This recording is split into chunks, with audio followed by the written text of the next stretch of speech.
Hello, everybody, and welcome to the Baka podcast.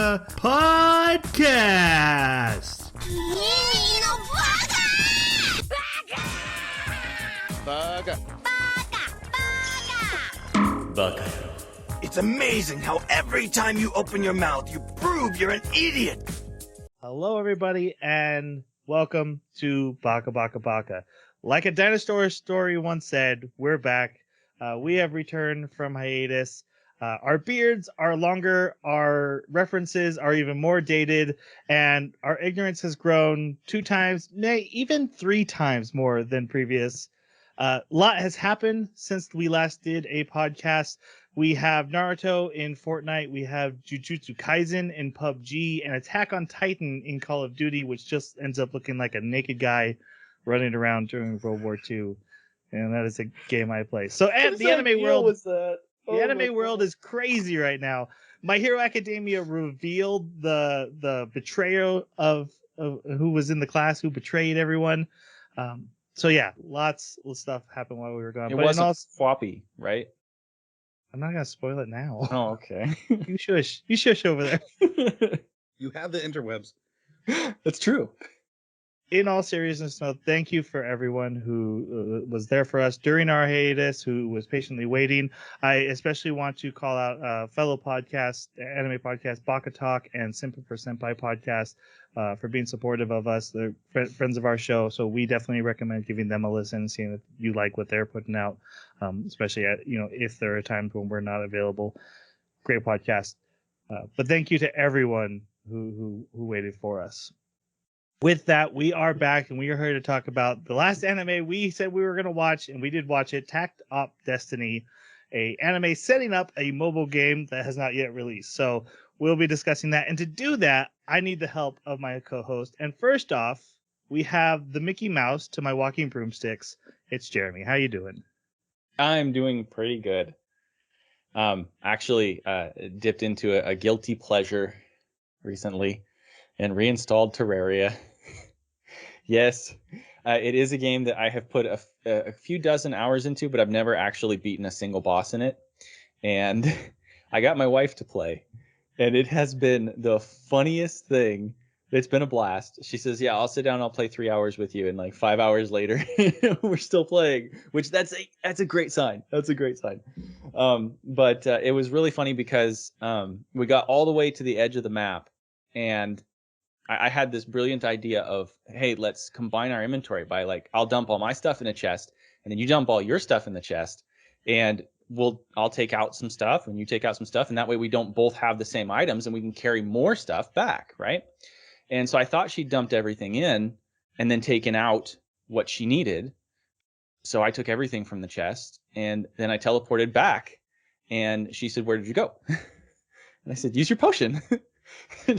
I put the potions in the chest, and she's all the way at the edge of the map. So I start running back, and she starts running back, and I'm almost to her, and I see this life bar appear at the bottom of the screen. It takes up almost the whole screen, and it says, Deerclops has awakened from his slumber. And I hear across the headset, what the bleep? Oh my God, what the hell's going on? And then on the little red text, Porky has been impaled by an icicle. So that marked the end of our game playing for tonight. It was so much fun though. A blast. So yeah, you abandon your wife. I tried to go back. I couldn't make it in time. We also have the ballerina hippo to my alligator, Jason. How are you doing? Again, more references. I just don't know. But They're probably the same thing. oh, it's still Fantasia we're talking about. Yeah, it was still Fantasia. Oh, okay. You didn't have another musical movie you could reference for me? I could do Fantasia 2000. I feel slighted. Anyway, picked up Dying Light 2, and it's a blast. The gameplay is good, and the main quest is just not great. And the side quests are worse. So the parkour is clean. The the combat's great. There's a cool system where so in the first game, nighttime was super dangerous, and you just basically either didn't go outside or you did it in real short spurts. In this one, the reason you wait for nighttime is because all the really nasty monsters are inside buildings, and at nighttime they go out because they can't be in the sun. So since they've left all the the dungeons or the dangerous areas, that's when you can go in and get all the cool stuff, the like upgrades and valuable resources and stuff. So I give the game a solid 3 out of 5. I was pretty disappointed with the ending, and there's like multiple endings, but there's only really 2 different endings, and then there's a little bit of minutia here and there. But yeah, I enjoyed myself a lot playing it though. Do you have to do much like barricading and protecting and building yourself a home base, or do you move around a lot more? So there is you really don't build, and the resources you get are to upgrade your gear or build like consumables. And there's some factions in the game that you can kind of help out, so it's a little Skyrim-ish that way. But yeah, you don't really have a home base. Like there's different spots that you can sleep. There's like these random beds with a lean-to just everywhere on rooftops, because that's the safe place, is the rooftops. And you'll have a stash there that you can, that's a global stash amongst all of them. But past that, no, it's mainly just an adventure game. No, cool. Everyone wants to know, Jason, how's Paths of Exile?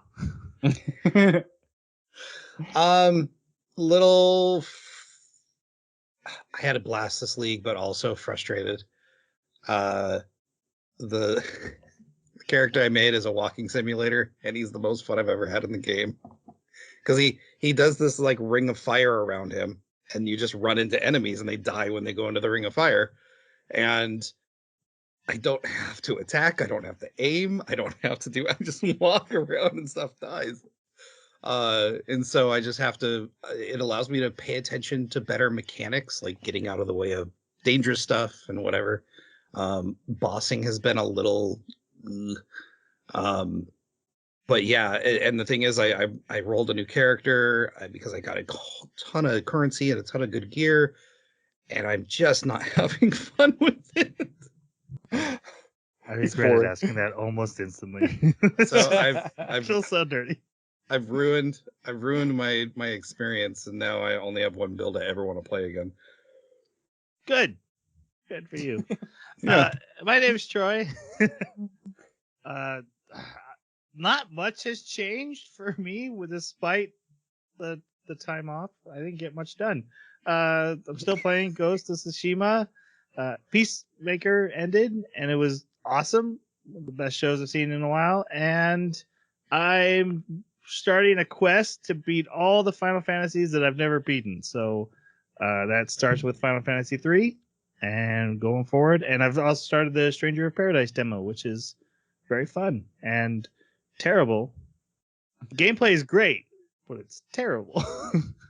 Is Final Fantasy Tactics somewhere in that list, like on the beaten or not beaten list? No, my list is completely focused on main title games and their sequels.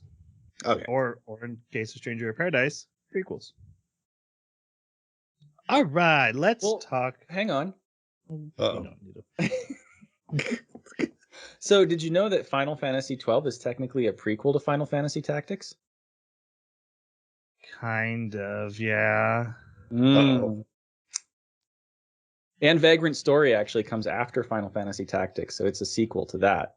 Ooh, so there's a couple more games. Vagrant Story I could do. I don't know where I do it, though. I don't know. That might be on Steam, but probably not. I don't know what it's on right now.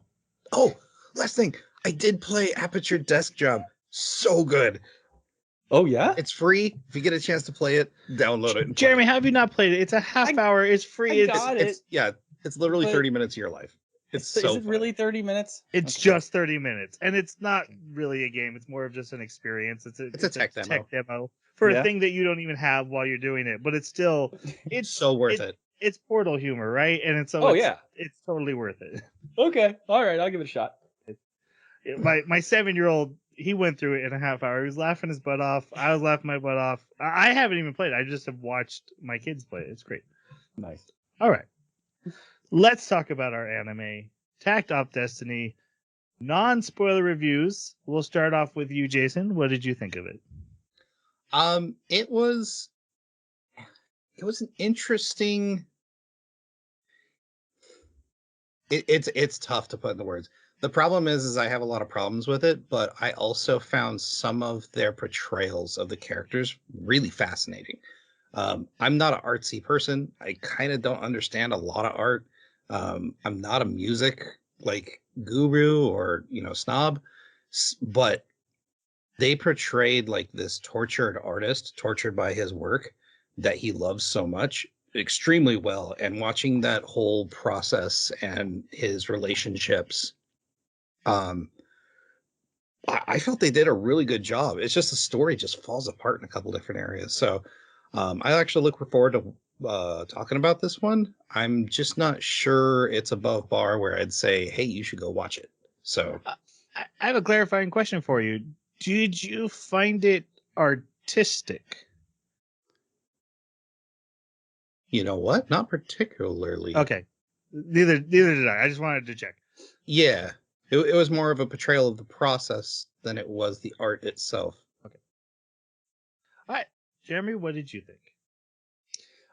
I liked it. It certainly wasn't anything spectacular. It's not going to be like on any major list for me, but I kind of knew, or at least had that expectation going in, just because this is an anime made for a game, and well, there have been some that have been pretty awesome. I don't know.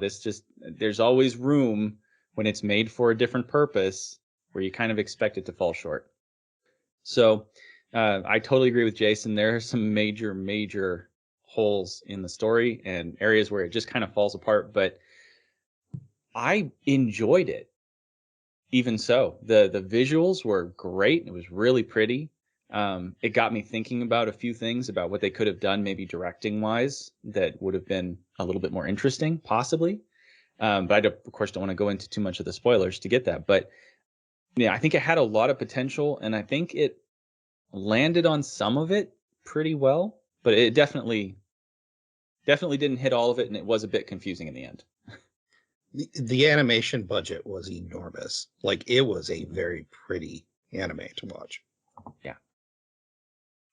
Yeah, the positive I have for it was absolutely beautiful, and I did really get invested in the character relationships more so than I thought, because they hit emotional story beats, and I felt myself getting emotional at those story beats. I'm like, oh, I care. I wasn't fully aware I was caring, but here I am caring. So, good job.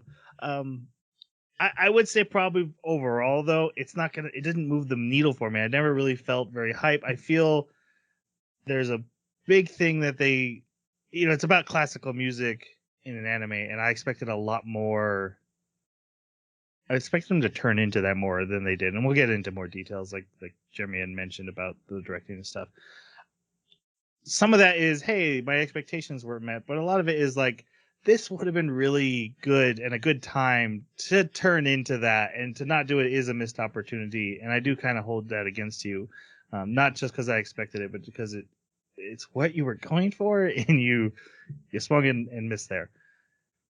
But I didn't not enjoy myself either.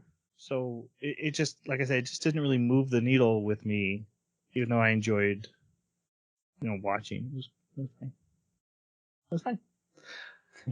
Your guys' thoughts on the OP and the closing? I didn't care enough to watch them. Like, I think I saw the OP twice and the ED once, and I was able to roll over the progress bar to see if it was the same ED every time. And I don't know. They were fine. I didn't hate them. I just didn't want to watch them. So initially, I liked the tune of the OP, and it seemed kind of interesting. But as the story progressed, I started looking for, is this a special song? Like, is this a song that has something more to do with the characters in the anime? And again, like, I don't really want to spoil anything, but I do think it is. I think that this song is very much intertwined with the characters of the anime, and in a way that's different from most anime. But that's an assumption. I have no evidence to back it up. It's just based on like context and what the song says that I think it is that. But if that is true, I actually really like the OP because it carries a lot of weight and it's very interesting. If it's not true, it's still pretty. But yeah, the ED is just it's a nice like calm you down after the intensity and confusion of Fate Musica. Where am I? Exactly. They were pretty, and the music wasn't bad, and I watched it every single time, and I never was excited to watch it any of the times. So yeah, it was very much like the anime. It was just fine. But pretty. I mean, we can't go on enough about the visuals. This has got visuals and spades going for it. All right. With that, we head on to our spoiler section, and we're going to talk about characters. We're going to talk about plot. We're going to talk about connections to a mobile video game that has not yet released. All that's coming up in the next spoiler section. If you want to save yourself from that and decide now if you want to see Takt Destiny, go for it, or don't. You do you. We're going to go on to that spoiler section, so now you've been warned. Should we announce the next anime? Yes. Oh, yeah. Good catch. Good call. Just if you're thinking we're rusty from being gone, no, we're just not very good at this, and I mean me. Tip top shape. Yeah. Tippy top. Our next anime is The Vampire Dies in No Time. That is Jason's pick, so that's 2 vampire animes in a row. Yeah. Jason, if you're keeping track. Not counting, there okay, there was a lot of there was the annual stuff that we did. A lot of vampire. But your last regular pick was Benitez. And now we're It was not my first choice. Let's put it at that. Okay. Might be a little controversy behind the scenes, but you know what? okay, so I kind of want to mention that. We're really dying to watch Ranking of Kings in 86, and I thought like, oh, okay, we're gonna take a hiatus. They'll definitely be ready when we come back, and they're still not. Nope. 86 would have been done. It's not. It's literally has one more episode left, and it's airing on the 19th. For half of the first season. What? Yeah, that's just the first 1 half through 22 is out.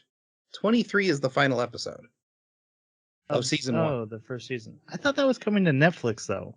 You said you saw it on Crunchyroll. It's currently on Crunchyroll, 1 through 22. 23 airs on the 19th, and Crunchyroll says that they're also putting it on their service on the 20th or 19th.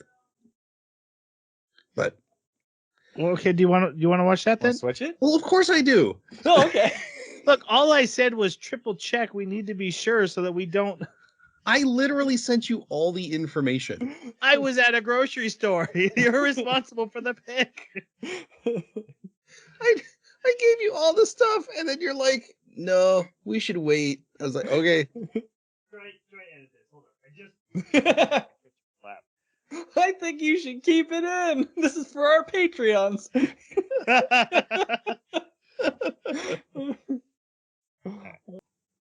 You know what? Let's pull the trigger. Let's just do it. Let's do it. Hey, All right.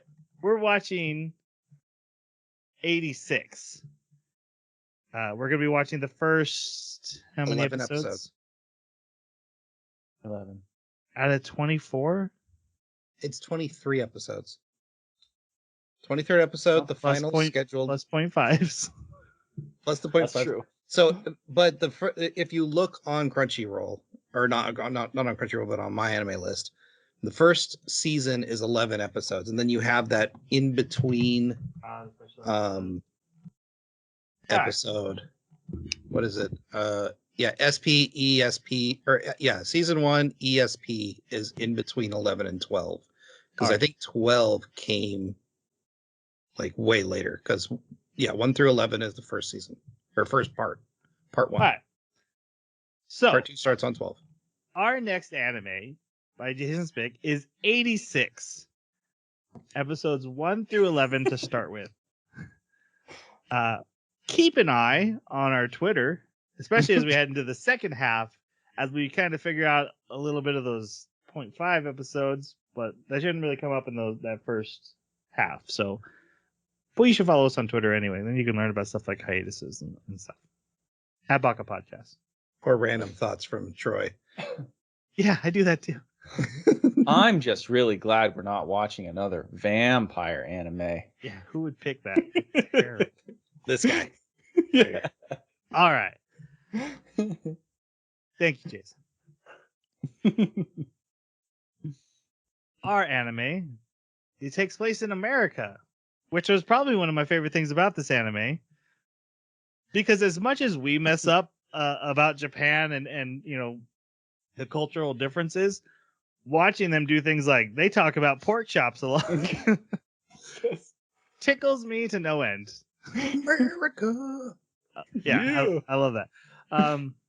And in the whole world, this story features in America, but in the whole world, meteorites fell. There was these yellow ones, and they gave these girls magic powers. And then these black ones fell, and they had monsters in them. And these monsters hate music, so they attack whenever they hear music. And so music has been forbidden, banned to protect the population. Even though the attacks from the monsters have basically all disappeared for the past few years, and they're starting to test the waters. Like there's a festival where music is allowed, and things like that. So it's kind of post-apocalypse. Like there was an apocalyptic event, and now things are rebuilding. Cities are starting to function again. So there's very much normal society going on. Technically, the monsters hate the sound that humans make. But of the sounds humans make, music is the most painful. So it's like musical silent place. Well, it's the reason they'll attack them even if there is no music. Mhm. They don't like humans. But they're in hibernation right now. They are in hibernation. Yes. And their master, like, big guy has been defeated and destroyed. So basically the demon lord's been defeated 4 years ago. Mm-hmm. And they were defeated by the magic girls, who are called music arts, and their conductors, which are basically like Pokemon masters for these magical girls who wave batons around, and the girls get better at fighting because of that. Mm-hmm. You're gonna have to just go with that one because it just. Hey, they even train them. They're even like, Yep. you need to conduct better, and you need to get in better harmony with your Poke trainer. Yeah. So the anime starts with we seeing little kids being told like a bedtime story version of all this, so that we can get a feel of the world. And then this little boy goes off to the market, and he finds a piano that's like kind of built like, hey, remember pianos? It's here, and we can remember it. And this young man comes up to the piano. He's like, this is a piano. And he sits down and he starts playing the piano. And this is our main character, whose name is Takt, who, half of the anime title. Is it talk or tack? It's Tacked Up Destiny, isn't it? Is it Talked Up? Oh, no. It's tactless. Tactless talked. Sound Whoa. off in the comments. I'm going to call him Tact. Fair enough. I mean, we just watched 12 episodes of people saying his name. You'd think we'd know. All right. We're right back where we started, guys. No ground loss. Your guys' thoughts on the character Tact? I actually really liked this character, and really the only character I felt any sort of connection to. The rest, like, I don't know, the characters, even including this one, were a bit one-sided. Didn't have many facets. Mm-hmm. And what I liked about this character is what I was saying in the beginning, this portrayal of the tortured artist that is tortured by the thing that he loves. He constantly wants to play music, and he constantly wants to be on a piano, but also the idea, like later on, where when he's trying to compose music, it it haunts him. It keeps him up at night. It keeps him from performing other tasks. Even in this first episode, like him playing the piano is more important than eating or cleaning up or even just talking with the people that are trying to engage with him. So I found him to be the most interesting aspect of this anime. I really liked him as well. I saw something else about his musical side that was at least to me, it really spoke to me, and that was that all these other characters that were conductors, we get to see a pretty good handful of them, and they're all pretty expressive and pretty emotive, and they get very emotional about their music too, even openly in their form of communication, and he doesn't. Takt is almost sterile in his approach to what he talks about, where like he almost cuts the emotional side out of it, especially when dealing with other people. But you can see, and they did a good job of animating this, when he actually does sit down to perform in front of people and he does get into his music, that he still has that emotional connection to the music. It's just not so overly done and like incredibly emotively expressed the way that these other ones do. He doesn't really talk about the light of music and things like that very much, whereas that's a centerpiece of conversation for a lot of other characters. And so I really appreciated that because it showed that you could have a character who is very much in touch with these things, and they feel when they hear music or when they see scenes like that, right? But they don't necessarily find it as pleasant to discuss it. And I was like, okay, I get that. Yep, I like Takt now. It makes sense. I think Tact is the poster child for great characters that aren't really likable because he's kind of a jerk to everyone, even to like the end of the story when there's like big emotional beats and he's like, "You still are stupid." You still don't. So true. But so while I can see a lot of people being like, he's not really a likable character, to that I say good.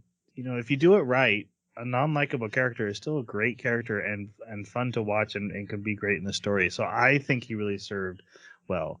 I think a lot of people I say that don't like ReZero say it's because the main character is hard to like. And I say, I don't feel like that should always be the most important thing. And there's characters I don't like that turn me off of stuff too. I'm not saying they can't, but I do think a non-likable character can also be very interesting. Mm-hmm. And I think he's a good example of it. Yeah, there's a lot of times where he's just so pragmatic, and that's what makes him not likable. Like there's instances where a terrible event has happened, and everybody else is just kind of dealing with it. And his approach is, all right, well, we know the situation and we know what we need to do. Let's move forward. We don't have time to sit and dwell on the emotional side of this. We must act.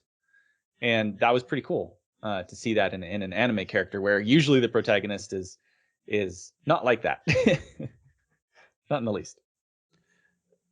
So we have our main character. He's playing the piano, which is something he loves to do. And a monster appears. Music's playing. That is what the story has told us will happen. And a magic girl shows up and fights it. And so we meet our main magic girl. Now we are going to talk about her as Destiny right here. And we will get into why that's a factor in a little bit if you're not sure why. But your guys' thoughts on the character Destiny. Destiny was actually, coming to think of it, like now that I'm really mulling it over, that slow character development happened with her, but from a blank slate. So it was a little tough to attach to her, but I actually kind of liked watching almost someone coming out of amnesia and very pragmatic with a mission developing a personality, developing relationships, developing other things than the mission that were important to them. And that was neat. I thought they did a really good job with the pacing of her development. And she was just kind of a perfect fit for Takt, because she was extremely pragmatic, and she talked in absolutes, and she talked in, this is the way it is, with very little tact. So called him out on his BS every time. Oh, I yeah. always loved. I love his line of, "Can you believe this insolence?" And she and Anna's like, well, she hasn't said anything incorrect yet. Yep, and I love it when she tries to joke because it's so deadpan and it's so like it almost works but not quite. Yeah, I love this character too. I thought she was really cool. Of course, she's right up my alley as like the android waking up, or any other kind of blank slate, like what happens to him. Very fascinating to me. So technically, she's an alien, right? I would think so. I mean, so like all the magic carts are aliens, basically. Yeah, it seems like there's some kind of ethereal being that comes into from the existence. Yeah, comes from the Yeah. rocks, and like it seems like they maybe take on some of the qualities of the person who they inhabit, but certainly none of their memories. And I don't know if that's even true. That's just my opinion. Because we do know for a fact that she doesn't have the memories of the person who she was, who that was before. Right. But there are other people that are saying, hey, I see these things about her that are similar. Maybe that means that there's some of that original person in there. So was that just that perception, the hopefulness of that person, or is that accurate? Who knows? But I love that about her, and I love the impulsiveness and like this single-minded directive that she has, that like I am here to destroy these monsters, and I'm going, no wall, no window, no door will stand in my way. I'm not even going to pause to open it or go around and exit the building the proper way.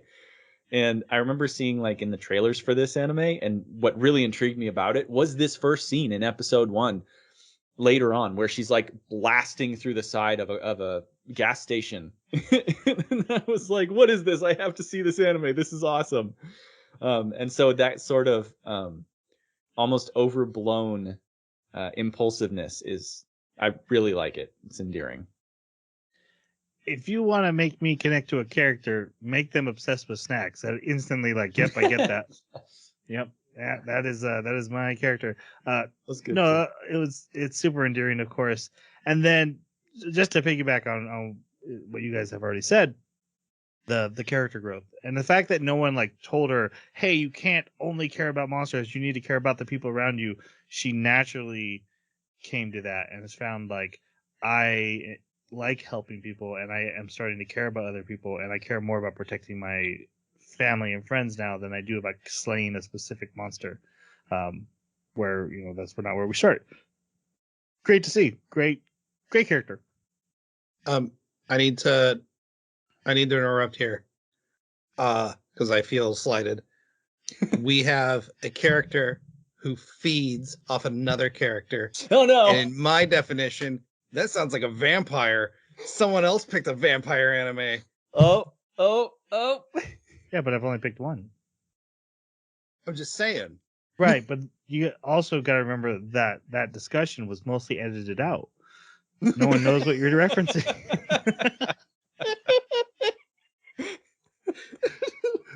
Because we decided not to watch the second vampire anime, and we picked 86, and then there was a lot of dead air. So I'm sure future Troy has gone back and edited that conversation. Now people are hearing this and being like, "Wait, now my editing job is going to be terrible now because I have to decide what to keep and what to leave in."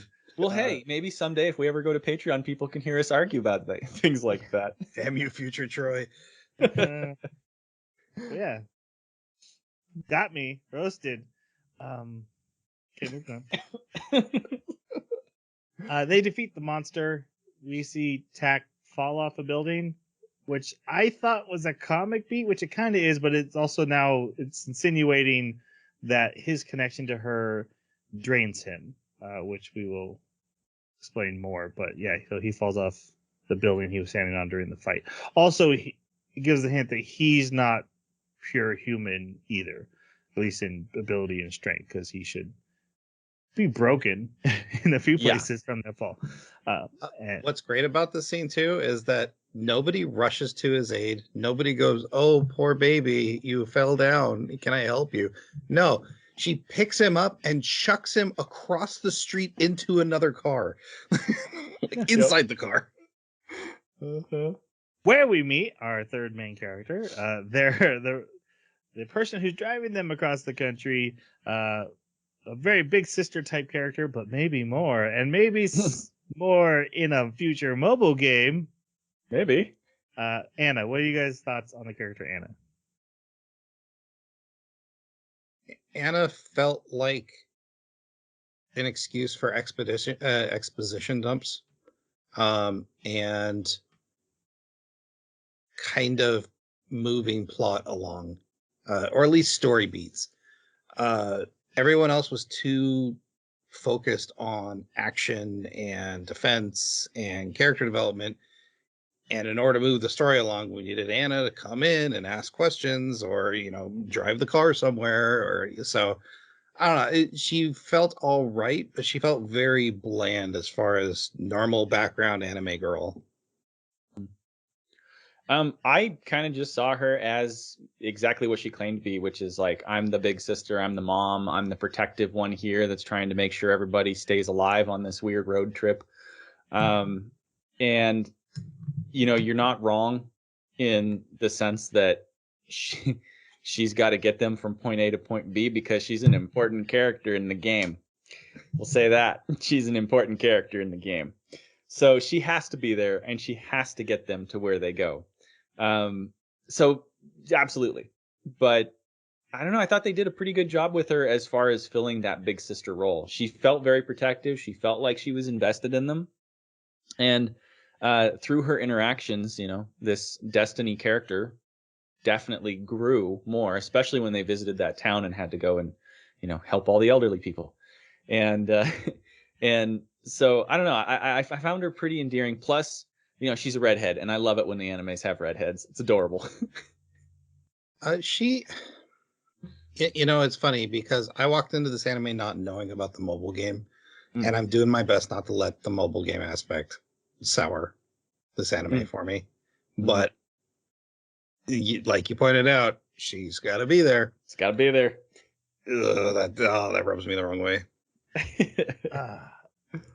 Begrudgingly, to Jason's point, I do remember asking myself, James, like, what's the point of her?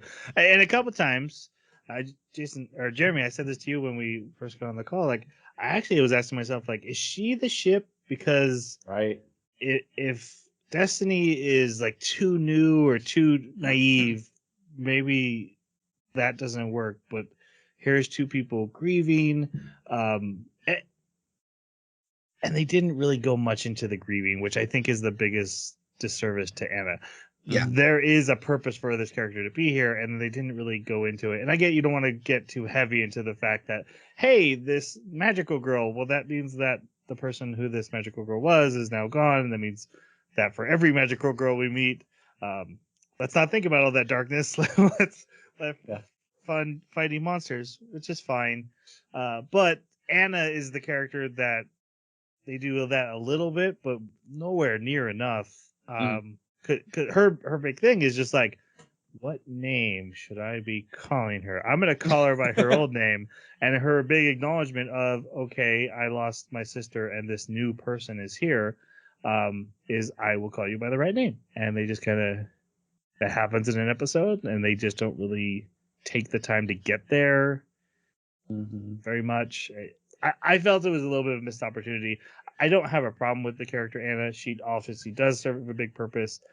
I do think there is an important reason for her to be there in the story because of that connection to Destiny. But they didn't do it enough to utilize it, where I do remember asking, does she need to be here?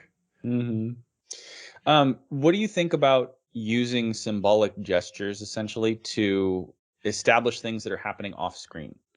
So there's so much going on screen as far as like developing Destiny as a character, getting from point A to point B on the road trip, developing Takt and bringing him out of his shell and getting him to, write his music and, all of that. I wonder how much time that they had to necessarily focus on the grieving aspect. So perhaps they used the symbol of the name to carry the weight of that. Yeah, I agree. I guess to me, I think it deserves a little bit more, especially if you're gonna have her be a main character. Mm-hmm. But no, I agree that's what they chose to do, and it works a little bit. I just don't think it works enough. Just not enough. Okay. For the character, especially when it turns out she's your Uno reverse card. Yeah. Yep. All right. They end up going to a diner, and then we see that we're still learning about this world. Like, they have a jukebox that they can't play, and it's because, hey, there's a nest over there of the monsters. You don't want to go that way. Well, Destiny, if there's a monster around, she wants to take it on, so they do. She loses, and then we see this big fight where they basically take on this nest, and there's a big boss in there with some of the meteorite in his back, and we see the first big fight of the anime. And this episode actually takes place kind of in the middle of the story too. So we are going to get proper introductions later. The animation of her retelling of her loss was fantastic. I loved it. I hate Chibi, but man, did they do a really good job with the. Someone put a counter of every time Jason says, "I hate Chibi," and then but I loved it this time. No, I do. I can't stand it. But this one did it well. All right. I'm gonna harp on something now though, because I noticed it in this battle and a lot of battles. Like, the whole point of this is like classical music, right? There's conductors and he's a classical piano player. And I thought, there is some epic classical music, and they touch on it, like Beethoven's Fifth, the Nutcracker, Ode to Joy. These music can be epic battle songs, and they didn't use them. As a matter of fact, I think in this one they're playing rock music for the fight, and I'm like, why? Like, if you wanted to do rock music, that's fine, but have it be like, I'm a guitarist and I have to, my dad was a famous bass player for Green Day. I don't know. Or Weezer, everyone's favorite band, Weezer. Talk about the Wayback Machine. Yeah, so that's when I say a missed opportunity, and I use Fantasia in our intro for that very reason. Fantasia does this great job of like taking classical music and modernizing it at the time they did it for people to interpret it in a fun new way. And I was like, this anime is going to do that. It's going to make Ode to Joy awesome. It's going to make Beethoven's Fifth awesome. And it didn't. It used songs like that during conversations and emotional beats, and it didn't resonate. And the absolute worst thing is, there is no rhythm to the fight. As pretty as it looks, the fights aren't rhythmic. So you're not, like, what's the point of a conductor whose job is to keep the rhythm and the beat of a band? Yeah. When the fight's not in a rhythm. Yep. But they imply that it's supposed to be. They imply like, the conductor and the music card are like in rhythm with their battle tactics and their shots, and it's like, but the music's not lining up with anything. Yeah, it's animation. They can do it. Disney did it in the 80s or 70s, whenever Fantasia came out. It's been done. It's a doable thing. Every battle that didn't feature an epic classical song set to battle, which would have been so cool, disappointed me immensely. Super pretty, super cool looking battle, but here's a conductor. The only one, the casino fight, kind of does it, and that was probably one of my favorite fights because of that. Mm-hmm. And I have complaints about the final fight too, but when we get there. All right. All right, then we actually start the story proper. And first we find out 10 years ago, Boston was attacked, and our main character's father, who's a famous composer and composer, he died in a D2 attack. And Takt was there and has been kind of taken care of by these sisters, Anna and Cosette, who looks just like Destiny. And actually, when we met Destiny, they were calling her Cosette. So we think, oh, this is the same character. But except for now, she's a very sweet girl who She doesn't clearly have red around the eyes either. Yeah. Doesn't have her makeup on yet. she clearly feels very strongly about this boy Takt. Comes and cleans up. He sits in his soundproof garage playing piano. Hey. Piles of garbage. Hey, don't you let that slide. Soundproofed garage.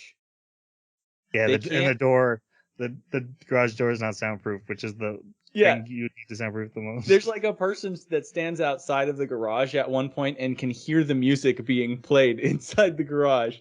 But the fact that there's soundproofing. Later on, we find out that there's actually cryogenic stasis technology. So obviously soundproofing is not lost. Right. So why are they not able to gather together into big, coliseums, indoor coliseums that they've soundproofed or something? It doesn't make any sense. They can't have. Well, hold on. They ruined that as well, because later on, Oh. Destiny puts her ear to the ground like 3 stories up and is able to hear an underground casino. And so, I mean, No, she hears a vibration. she hears the resonant stick Coming that's from- calling the D2. They had one of those tuning fork. forks under the casino. That's what she heard. Okay. Mhm. And Yeah. I didn't know that at the time. It wasn't until they were in New York. She's like, I hear the thing again, Mhm. and it's that. And she goes, I hear another tuning fork. I'm like, oh, she heard the tuning fork in Las Vegas. I didn't realize that's what was there. Okay. Yeah. But they make a big thing out of you can't have music anymore. Nobody can listen to music anymore. And there's like these underground places where they listen to records. And does he live alone? Other than the two His girls mom coming to is take care of never him mentioned. occasionally. Yeah. Died in childbirth. Oh, did she? No, I made that up. Oh, she probably did though. I mean, this Sounds is an animal plausible. character. I forgot it wasn't a Disney movie. That shouldn't be assumed. Yeah. So yeah, guy lives in house alone, doesn't take care of himself, constantly plays piano, except these 2 girls keep coming over and pestering him and bringing him stuff. So I took the soundproofing as redundant safety precautions that aren't going to matter in the end, but like I'm breaking the law and hey, I put up soundproofing things, so it's okay. But no, you're not really soundproofing. And also if the monsters heard this, they would totally attack you. That's how I took it every time. They weren't as prevalent on this where he lived. They were more prevalent on the East Coast, they said. Yet this isn't a normal thing. Like in places where they're less prevalent, you could have soundproofed areas. Or if it worked or if it didn't work, the fact that no monsters have attacked him for 4 years means that people would start doing that. Is this really important? I think it's important because it's the foundation of the story. If the story tells you that you can't have music because these monsters attack when there's music, but then you have soundproofing and someone who's had music for 4 years, pianos are loud. Grand pianos are very loud. Also, has no one ever heard of earbuds? Like, I don't see one pair of earbuds in this entire anime. Well, but then you get to the topic of, well, what is music? Are birds singing music? What about a person humming? What about the percussive sound of tapping? Is that music if you get the percussion into the right rhythm? I did kind of think about like, what about a rhythmic of a drill on the street or train tracks are very rhythmic when they're set at a certain speed. And there's a train ride. I remember thinking like, would that count? Because exactly, right? People have made music by combining these things. Yes. So like in my mind, I want to know if you're going to tell me that these creatures attack when there's music, then you have to give me a strong definition of what constitutes the threshold when they attack. Otherwise, it's just black magic of like, they attack when we need them to for the plot. My theory is at this point in the timeline, music doesn't matter because all the attacks only happen because of the tuning fork. I agree with you. Yeah, I think the don't play music because it attracts monsters is a ruse.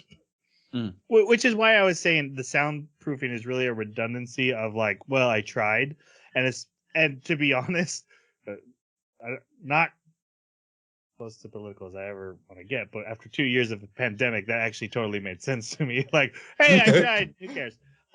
It's good enough. And and didn't end up needing it there anyway. So whatever. That felt very realistic to me. I put up soundproofing in my room. Right. So but I do also agree with you. Like, hey, what about all this other stuff, and what about earpods? What about all these other things we could have done? The soundproofing to me just felt like I put up a thing on the wall. It counts. I'm Right. being safe. Yeah. That's foam from your package you had delivered. Happen soon. I do love his comment when work. she's like, "You have rodents in the corner." He's like, "Hey, leave them alone. They like the music. It's my audience. They bother me less than you." Yes. He's such a jerk. To speed up a little bit, so she eventually is like, "Hey, there's a music festival coming to town, and I've made it so you can play." Because the only person who's ever heard him play is the two sisters, Anna And the rats. Yeah. Probably mice. I think they're in California, right? Well, there's probably rats in California, just not as many as New York. Anyway, there's a festival. She wants him to play. He's like, nah, they probably won't let me play. But she does end up making it so he can play. And he also finds out she knows how to play. She had been taught at a young age, and she sneaks in when he's like in the bathroom and stuff and plays on his piano. The day of the festival, which he doesn't really planning to go to, he walked in and his piano was gone. She stole his piano and moved it to the festival. He's so to upset. make him come and play.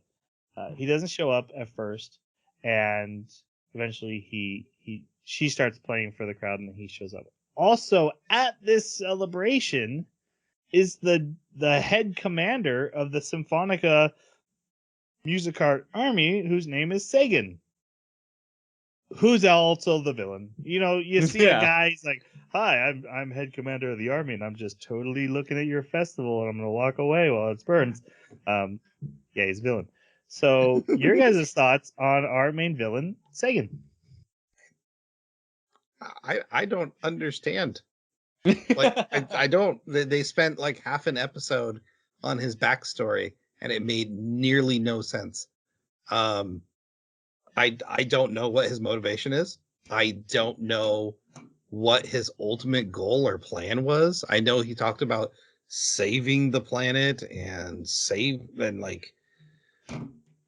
but none of it made sense. I am still confused on what the purple crystal is for. I am confused why he gets 2 music hearts and no one else does. Or does he get one? But he splits. Because that music card had a name. That was the thing. Like, I have a name. Didn't you just come into existence? Yeah, exactly. I guess Destiny did too, though. She named Yeah. herself. She came into existence, was like, I have a name. Yeah, she's like, my name's Destiny. Yeah. Like Yeah, off but the she wasn't constituted of 2. Right. But for the most part, I get what his plan was, which was like, I'm going to pull all the monsters into one continent, one country, and then everywhere else should be fine. And they could just like blow up this one spot, and then. But he was spawning them. He was literally spawning them out of the crystals. But like, who can blow it up? Who's gonna blow it up? Well, he's like, I'm gonna sacrifice the continent. I'm like, that's a lot. I think that was his focus. Like, I actually get this guy. I understand what he was trying to do on an egotistical level. Like, I understand his twisting of martyrdom. That's the whole thing behind him. Is he takes the sensation of enjoying the altruism of martyrdom. When you see somebody who's so pure, Sure, and they're willing to give themselves for something, and then he tries to enforce that on people because he likes it so much. He sees it and he goes, "Oh man, that makes me cry. It's such a beautiful thing. You do it now. You die for everybody. You be a martyr." And that makes him happy. And so he wants to do it with the whole continent. I get that feeling, but Mhm. like, what is the goal? That's his goal. He believes Just to make everyone in pain? pain is North America. Just North America. Everybody else would be fine. North America would wind up being the martyr for the whole world in his mind. Now, if that didn't work, that's okay, because he dies believing it did. He gets the joy of the martyrdom. I think what's irritating is the 2 top, like, military Both commanders of this insane. thing are both bad guys, and it's like, Yes. this is who wrote this? Well, I mean, if a bad guy's in charge, chances are he's going to promote bad guys. So it does make sense why there would be one. But they're also both insane. Like, Right. I actually, the other villain I understood better than him. Yeah. I guess it was the PTSD part of it. Like, I get the logic of sacrifice for the greater good, sacrifice the millions to save billions is kind of what he's going for. And what you've said, Jeremy, actually makes more sense that I didn't connect to. Like, oh, I love martyrdom. I thought he just loved sadness or something, because like he was, there's times where he's crying. The shot of the whole war, and like you hear voices of like, I'm going to town, but I also like, we're dying over here. Yeah. I guess I was having a hard time connecting to it. And then you walk in for the final. We'll get to the final battle. Well, there's a point in the flashbacks where he's having all of that, where he's like, oh man, everybody's dying around me. I came in and I was so confident that we were going to swoop in and fix everything at the beginning. And then all this time goes by. I don't know exactly how long. It could have been weeks, months, years. But all this time goes by. They keep getting pushed back. People are dying and everything. And then it shows him, and he like steps back, and you hear like this dissonant chord that just sounds terrible. And he looks down, and he'd stepped on a toy piano and busted it. And in my mind, it was like, oh man, that was his melody changing, like breaking.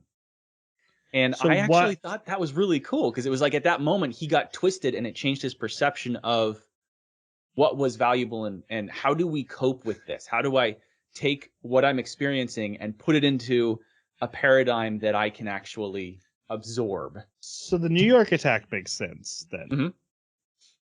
And he's not responsible for all of them. Like this one in the second episode, it was actually the other guy. But Probably why? by his order, but yeah. Why Boston? Why Boston? With the rooster? With the dad? Yeah. Again, I think it was his order. I can't tell you why he made those decisions. I can only say that it looks like he just really wants to. Yeah, I don't know. I'd have to think more about like why he would kill Rooster. My best guess is To help out music with a martyr. well, not just that, but to set up the pretext of, sound and music. Those attract the monsters. You can't have music anymore.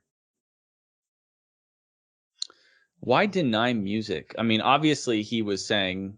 Well, they said in the very beginning, all sound that humans make, these monsters hate, but out of all of them, music is the most painful, and so But they if hate it's- it the most. If his ultimate goal is to get all the monsters into North America, why even bother? Yeah, you should outlawing have a music? cacophony. Like, make as much noise as you can. Like I said, the New York attack, like, hey, I've come to this point where I've decided to sacrifice North America. But the fact that he also did Boston 10 years ago, that I don't see how that connects to this part of the plan.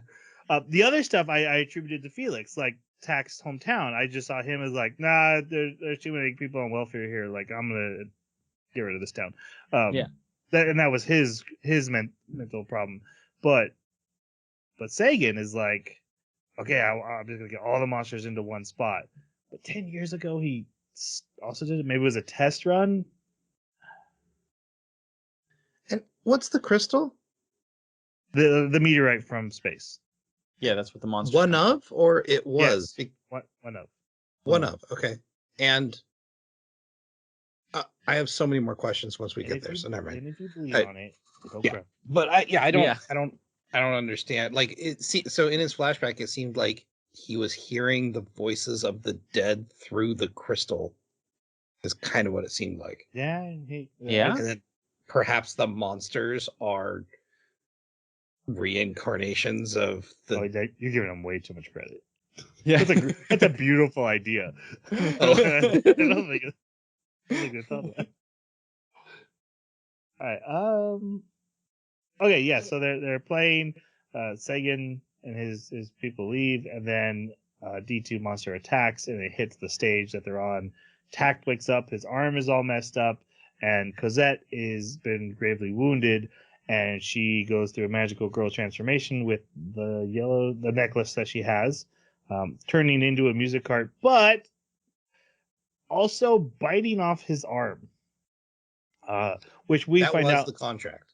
yes that usually these two conductor and music cart just meet up, but this music cart, because the body was about to die, actually bonded with his own life force and uses his whole arm to enact that.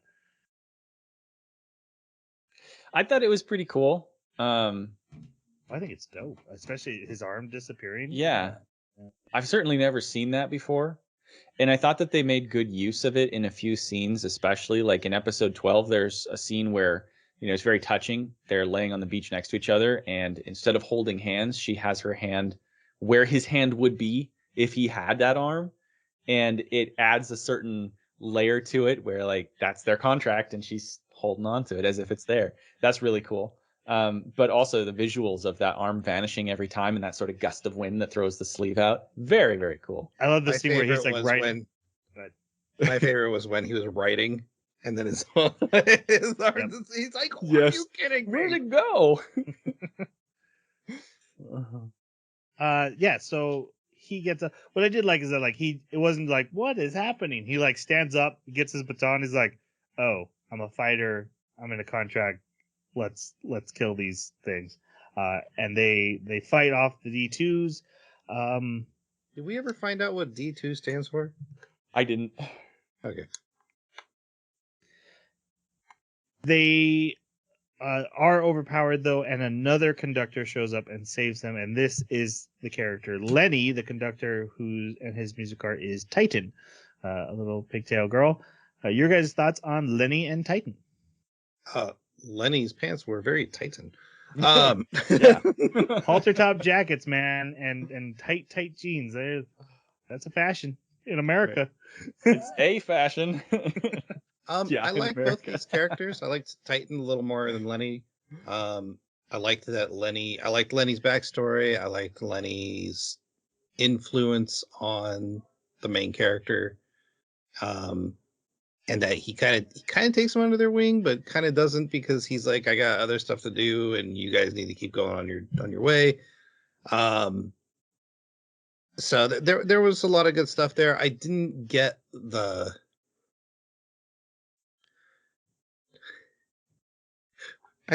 his sacrifice. Like, he's got a music cart that has a shotgun, and like she's completely off screen, and so is he, but he has to. Yeah. Anyways, that whole scene felt contrived to me. But yeah, I guess Lenny's not in the game. Nope. Lenny don't make it. But yeah, I like these characters. Yeah, I like them. All right, Jeremy. So his flirtiness was a little bit much for me, but I did love what he brought to the table with his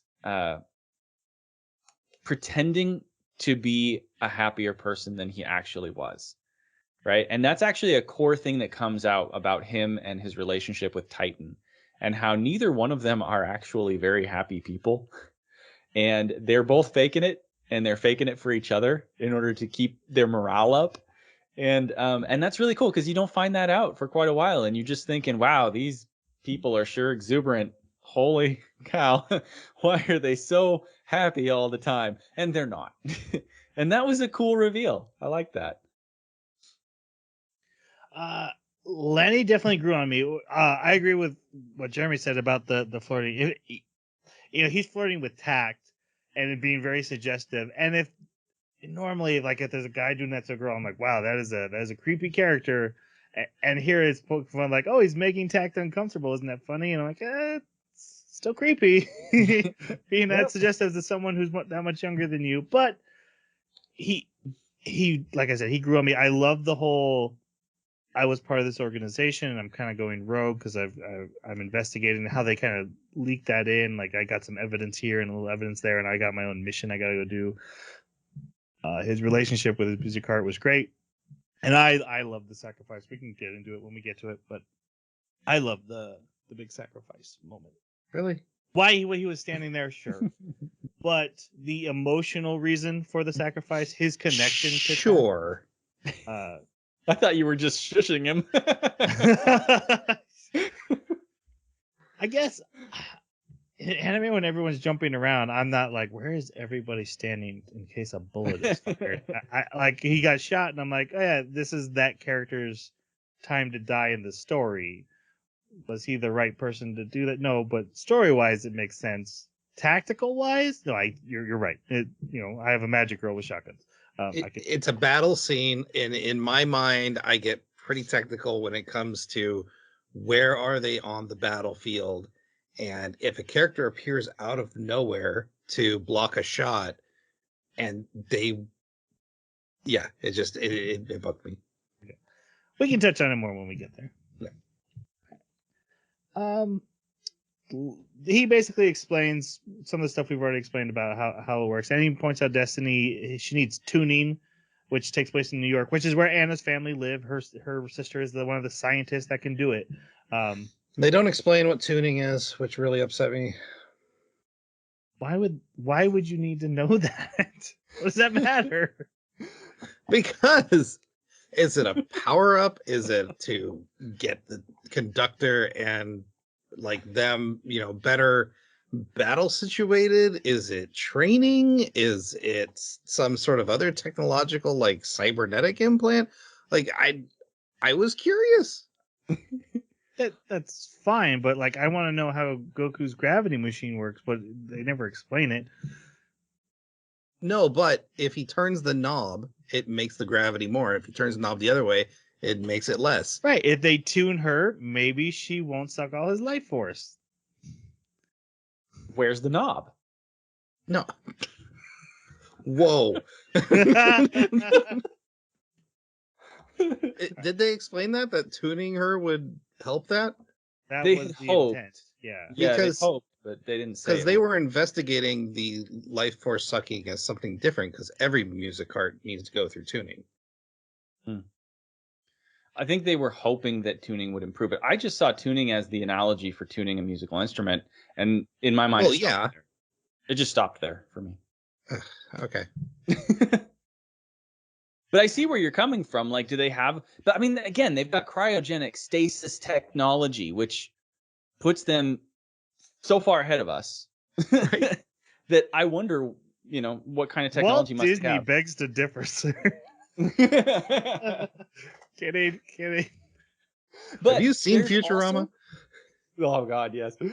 There's also the point that they got the meteorite with these music arts before they got the other one. These two meteors did not come at the same time.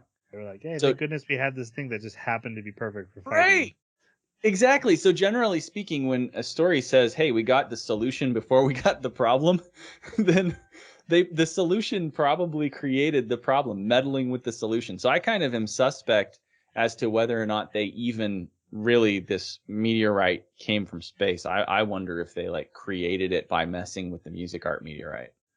But that's a different tangent.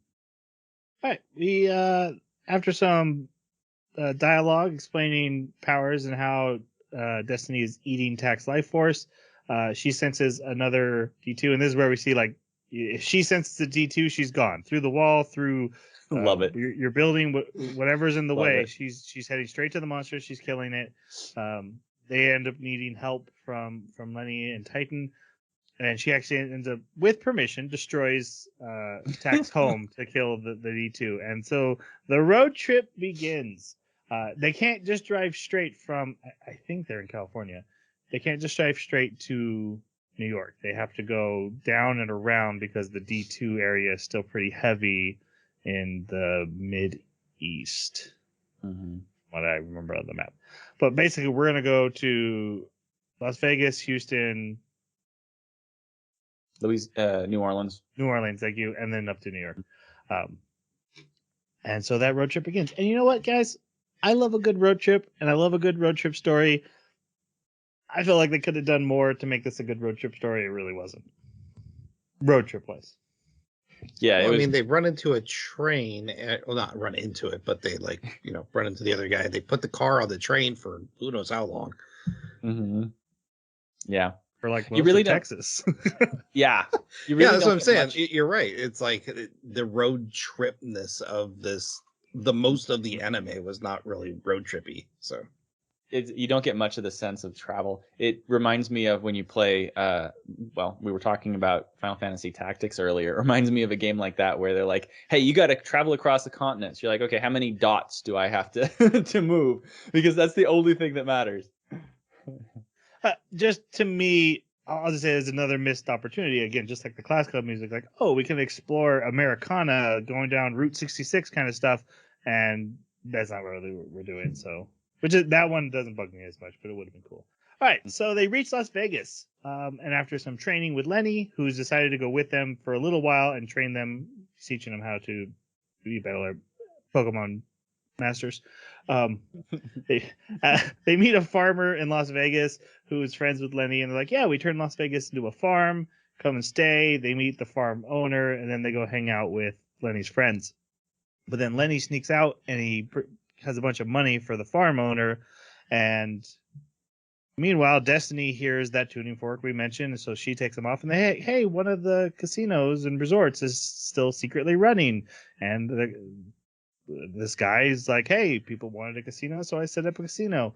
And Lenny, we get the sense he's like, yeah, I heard another guy from the Symphonica, like me, shows up sometimes, and he helped fund this. And he's like, oh, yeah, you Symphonica people are always welcome. And so Lenny's investigating. He's not really here to gamble. But Destiny causes a ruckus. But then the D2 attack, and Lenny gives his last lesson. And this was a much better. He was like, hey, you have one move to beat this one, or you have to beat this one in 2 moves. Trying to teach them how to regulate power and be a little more tactical with their combat. And it goes well. And like I said, this one was set to music a little more than the rest of them. And I felt like it was one of the best battles in the show. This was the tutorial fight. It This was like, if you're playing a game, okay, now defend while I attack. Block this blow. The tutorial boss fight. You've been given basic attack and dodge roll before, but now Yeah. they're like, okay, here's how you're going to put them together and do a combo. And then now I'm going to let you fight the boss on your own and see if you've figured out these tutorial things. Yep, exactly. oh man, And then at the end, the farm owner, they grab his evidence for whatever Lenny's investigating, and he does say goodbye to Takt and that they will see each other in the future. And I then got the impression that Lenny was working with an organization. He kept talking about we and our, and I thought it was more than just him and Titan, but it doesn't seem that way by the end. I was a little Right. confused by that. yeah, agreed. Just wanted to mention that. All right, then we meet our secondary villain, Felix Schindler, and his music art, whose name is Hell. and he does not have a list. Oh, but bum. Oh come on, No, I don't get that. Should I Schindler's get List. that? Schindler's List. Oh, These are the jokes, people. I called him Felix, and I thought of Felix the cat. I'm sorry. Oh fault. my goodness. Also, I don't know if you should make jokes about Schindler's List. I don't know if that's okay. Not a joke about it. It's just more of a movie reference. It's just a hot wire, is all I'm saying. Like, all right. Your guys' thoughts on Felix? Out of the bad guys, he was probably the more understandable one. He hates music, but he's a conductor, so I found that odd. But he uses it, to gain power and influence and control over people because he craves it. He craves wanting to subjugate or eliminate those he finds unworthy. And Hell seems to be right on board with him. Oh, yeah. And it's, I don't know. They're able to veer like just shy of being comically evil with him. It's real close. Like they ride that line real hard. Yep. Because like the very first time he sits down on the train with them, they're talking. You're like, oh, this guy's just pure evil. Yep. Like he's trying to justify what he's saying, but he's just evil. And but at least it's understandable. And I like that he says specifically, I don't like music. I don't see a reason for it because emotions are dumb. And I did find it ironic about an anime that your emotions make your attacks stronger and your connection to music better. So I found that funny. But he was a little short-lived, I think. I absolutely loved this character. For everything that you said, there were these moments where the comical side of him was just so great to me because he has these monologues and he's just trying to lord it over people and have his own conversations where he's just kind of being really passive aggressive or trying to put people in their place, and he gets interrupted, and it happens a lot, especially with Takt. And Takt is just like, I'm not talking to you, I'm done with you. I said no, did you not hear me? I said no. He's just like, he's practically blowing up. This is upsetting him so bad because his ego is huge, and it's very comical. Every time that he has to bite his tongue, they did such a good job with that. And also, since you mentioned his music art, Hell, who seems to be his on loan, she is a perfect fit for him as well. And she reminded me a lot of, in Recreators, there was that evil girl that you wrote about. She reminded me of her so much, like very, very similar character. But I absolutely I love the combination of these two. Very entertaining. Yeah, Jeremy really nailed it for me. The fact that his brand of psychosis, the nails on the chalkboard for it is Takt's jerkness that has just kind of been his character trait. When the two are mixed together, it's the perfect anti of what he wants, and it just his constant reaction to it, like, "Hey, you want to join me? No. Why haven't you left yet? What? I can't handle this kid." So great. Yeah, Where he starts to no. monologue and he's like, "No, we're doing this." He's like, yes. That was perfect, and I was hoping he would actually end up being. I mean, you can kind of see Sagan coming from a mile away that he's going to be the main villain, but I was like, man, I kind of hope they just go all in on this Felix guy and just let him be the main villain, because the way him and the main character play off each other is perfect for hero and villain. More of that, please. So he was great, and Hell is a sadist working for a sociopath, so he's having a great time. There's one particular scene in this set of scenes where they're on the train and they're dealing with these characters, where there's another music art here named Valkyrie, and Valkyrie is kind of an independent one. She doesn't have a trainer, a master, so to speak, and she doesn't trust any of them. So she clearly has a really bad impression on all of them. And she's kind of she's one of my favorite characters. She's kind of adult. She's kind of ignorant about what's going on, but she's got a pure heart and she wants to constantly be active and moving forward. But because she doesn't have a conductor, she doesn't have the power and the energy that the other ones do, so she can't even stay in the fight as long. But what's so funny is the moment where Hell says, you've got to take her forcefully and make her yours. And I did not expect that to come out of the mouth of any music art at this point in time. We're like, so vicious and so horrible. She's a bit messed up. Yeah. The existence of Valkyrie. I love her. She's amazing. Okay, so preface, I do like the character. I think she's funny. Yeah. I wish there was more of her, but there isn't. Right.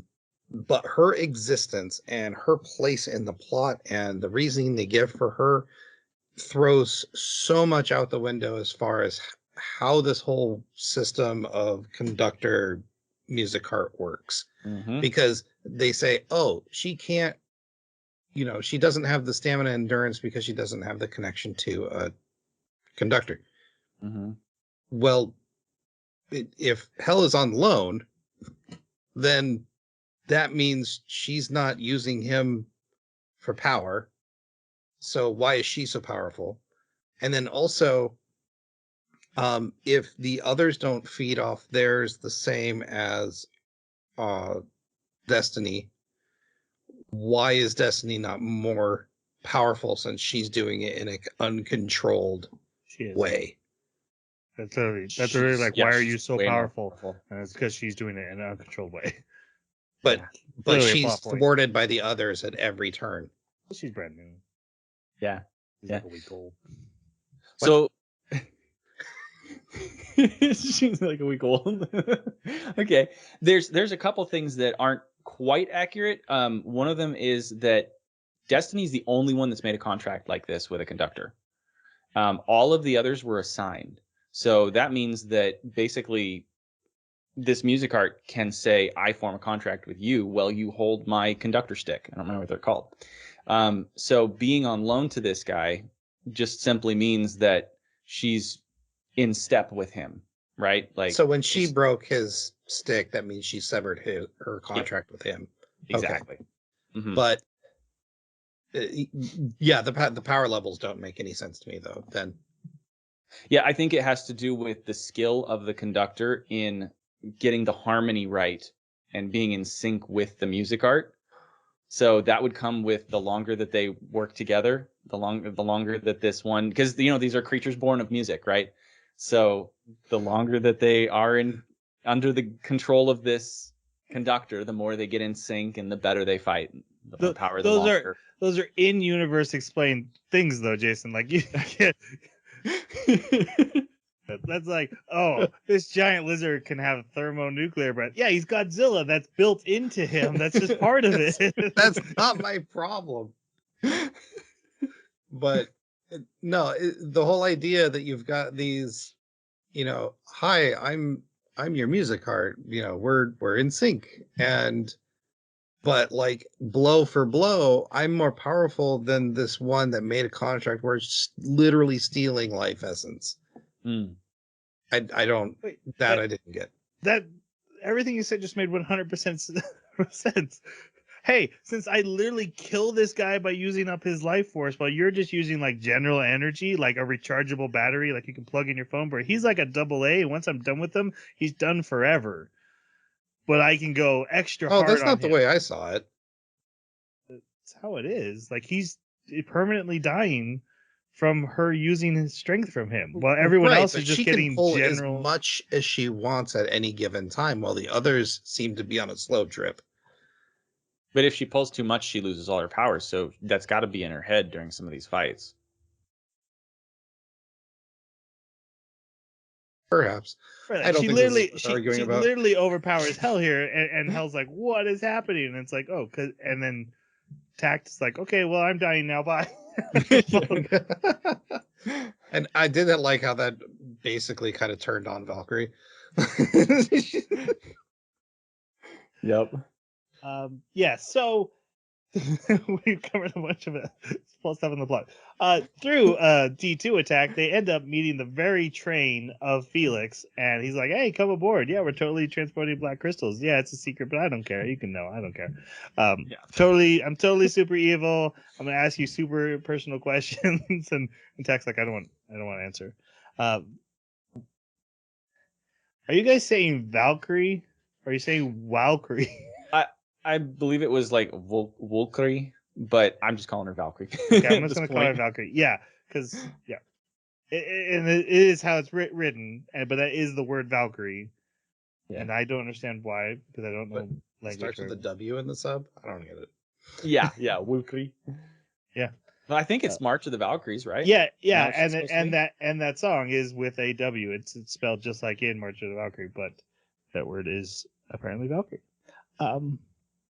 Anyway, while on the train, D2's attack. They blow up the Destiny blows up the train tracks, not aiming her shot correctly, and they're stuck. And then a bunch of D2 show up, and Valkyrie and Destiny have to take them on, and they win due to great tactical things by Takt.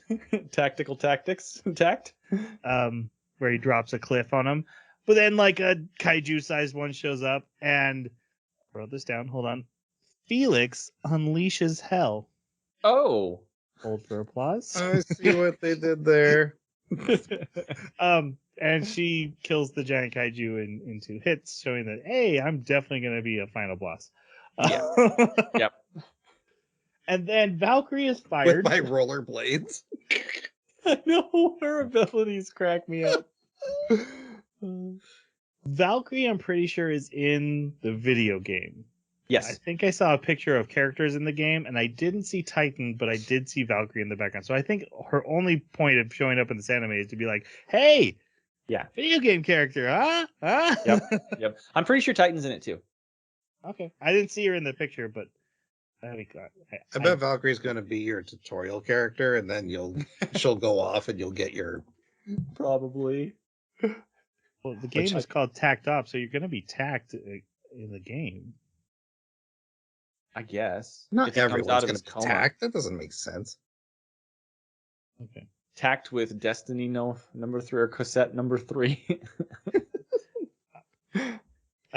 Takt makes Felix mad. Road trip begins again when they reach Houston. Then we reach New Orleans. This is an episode where we have the girls go on a shopping trip and they end up doing a bunch of nice good deeds, which teaches Destiny that people are important, and she likes it. And she holds a cat for the first time, and I liked her reaction to that. It was I so love her fluffy. description. So warm and fluffy. Meanwhile, Takt, who decides to stay in the car, eventually wanders into an underground jazz bar. But they have his father's music, and they're talking about his father, and he's like, hey, actually, that was my dad. And they're like, oh my God, that was my dad. And then they take him into and I'm only going into detail because they're like, hey, play Rhapsody in Blue. And he plays 5 notes of it, and then the song cuts out. And then they come to the end, and he plays 5 notes of the end song. And I love Rhapsody in Blue. Yeah. In Fantasia 2000, that's my favorite segment. It is one of my favorite songs of all, the mixing of classical and jazz. And I only hear like 10 notes, 5 at the beginning, 5 at the end. And I'm like, okay, no, anime. We have beef now. I'm so excited. I would have assumed you would have loved this section. I was very excited. I texted you guys, Rhapsody in Blue. I was so excited. And then Nothing. it didn't play it. Yep. And so I went to my Alexa and I made her play it for me instead. All right. A result of this, Takt is given blank sheet music to compose a song. And Sagan learns that Takt is alive in this episode as well. In the next episode, they reach a desolated town. Takt is he's very exhausted, and they're like, oh, what's going on with him? And it's because he hasn't been able to write music. He wants to write this music, and he's struggling. The tortured artist, like Jason has mentioned. There's also the episode where they get stopped by a cop who's like, things are as bad as a cold pork chop. And I laughed. That's what I was talking about. Like, that's a great Americanism I've never heard before. More of that, please. I love that. And I love the voice actor going, that. Jesus. Jesus. I might add the cold pork chop into my daily. That's a good one. Sagan orders Felix to leave Takt alone, which really messes him up because he's like, I'm so special. I'm so special. Hey, leave Takt alone. He's special. What? What? Yep. He's not rare. I'm rare. Yeah. They stop. Traffic gets stuck because of this D2 attack, and they stop at a hotel, and she gets him a melodica. Never heard or seen one of these before.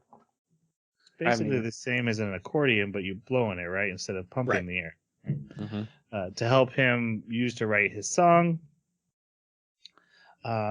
Destiny actually kills a D2 on her own because she doesn't want to bother him. And then he follows her around, kind of coincidentally, but sees that she's helping people. She helps a woman with a baby.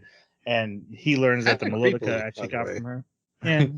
Give you a baby. Anna calls him out on it too. Yeah, he gets caught by creepy Anna. stalker in the woods.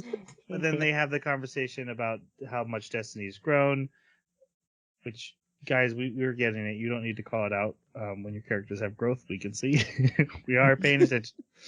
I didn't mind it too much this time though, because it gave them an opportunity to be like, hey, maybe we should Yeah. call her Destiny. I guess, yeah, I complained that they didn't care enough about that, and then here I am complaining that they actually took some time to think about it. So, shame on me. You're right. Bad Troy. I wish it would have shown those two growing closer together, or at least spending more time grieving the loss of the younger sister. Yeah, I agree. After some time, and another D2 appears, so they run off to the woods, and they find Felix and Hell there with a tuning fork summoning them, and Felix is like, ha ha ha ha ha, we summon bad guys. He also said it's Hell's ability, but that's Yes. not true, because they don't need Hell to do it. No, how'd you get that impression? Yeah, So does Hell's she- there every time. Because they're using the black crystal, and Hmm? she is there, but I thought it just needed human blood. What is Oh. she? I think that's two different things. I mean, when she summons them, they come out of their dormant state and then come to her, but I don't think any crystals grow. I think the blood thing caused crystals to grow and maybe spawn new ones or something. Okay. I guess I just mixed those two up. Because you're right, she's always there. I just figured it was the tuning fork doing all the work, but I guess if she has, because she also Yeah, uses she the has tuning control fork of it, to too. do the fusion dance later. Yeah. All right. You Yes. They fight. They lose. Takt gets badly hurt. They hide in a cave overnight. And then Destiny, after having a very meaningful Hunger Games moment in the cave, Destiny goes out and faces Hell and Felix alone.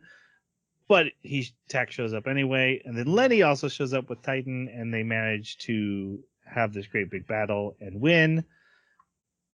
And then Heaven shows up, who is Sagan's music art, and she's like, "Hey, Felix, you're fired." And then Hell's like, "Oh, well, you're fired. I'm out."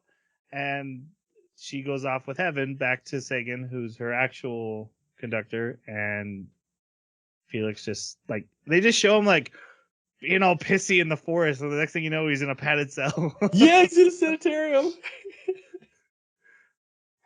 And then they decide to start calling Destiny instead of Cosette, because they realize, oh, you are actually a different person.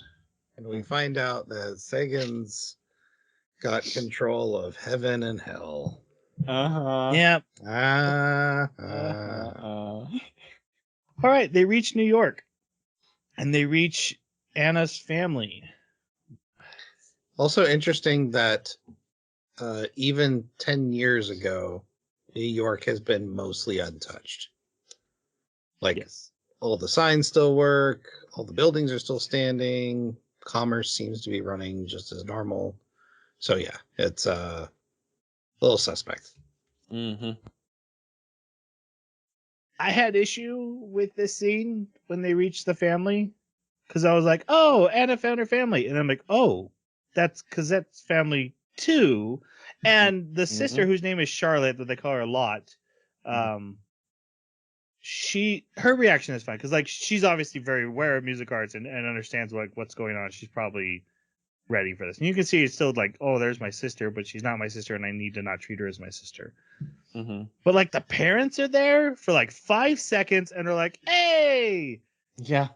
Like hugging. there's this Destiny. Destiny. And it's like, wow, that's a weird reaction. Uh-huh. It's like this anime does not want to go into the darkness that they are No. touching. Because they knew that Yes, that obviously they would be aware of what's going on.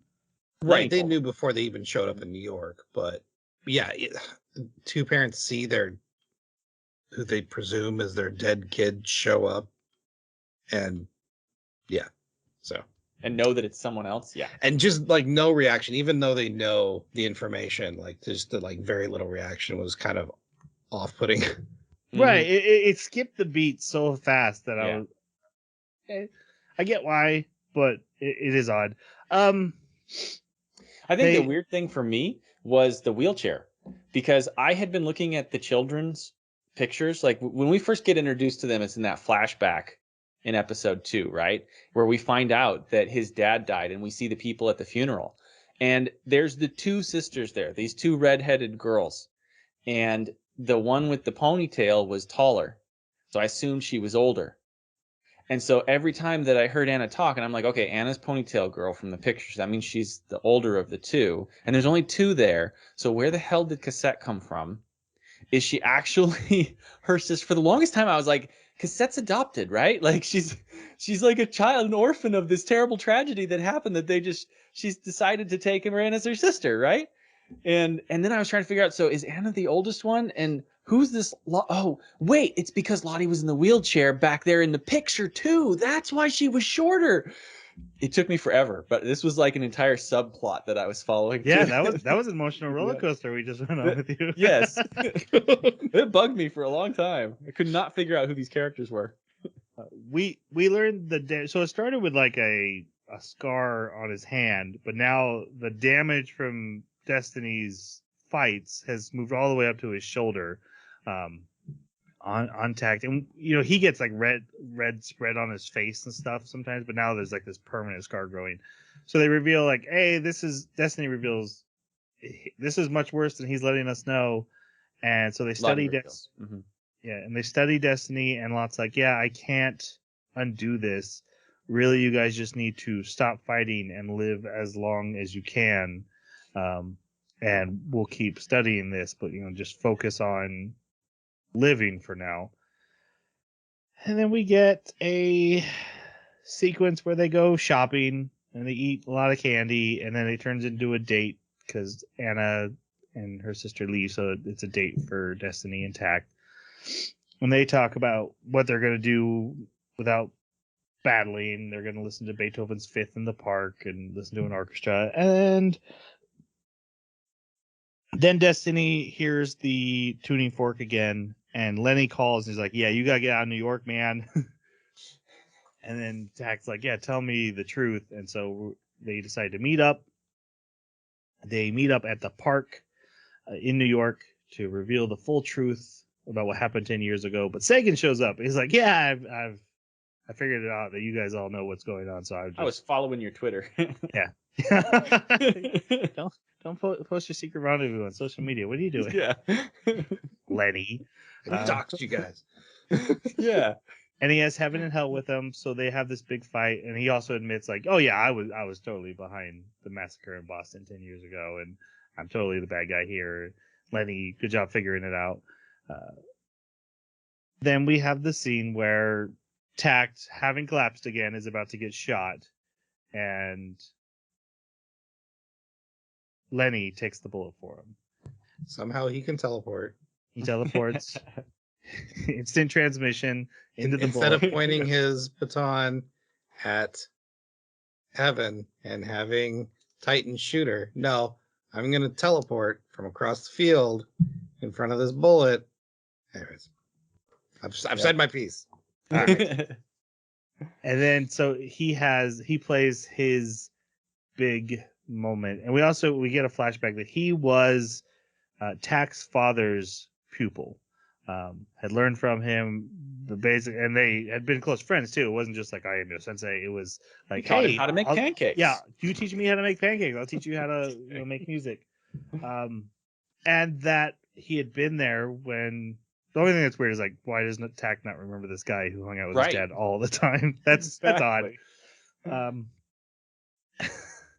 But he had promised Takt, he wasn't able to confront Takt after his father had died, but he promised that he was going to work at making a world that Takt could have music in. And so that's been his life goal. He has, and we've talked about how pretty the battles was, but Titan going all out, I thought was one of the coolest visuals in this whole thing.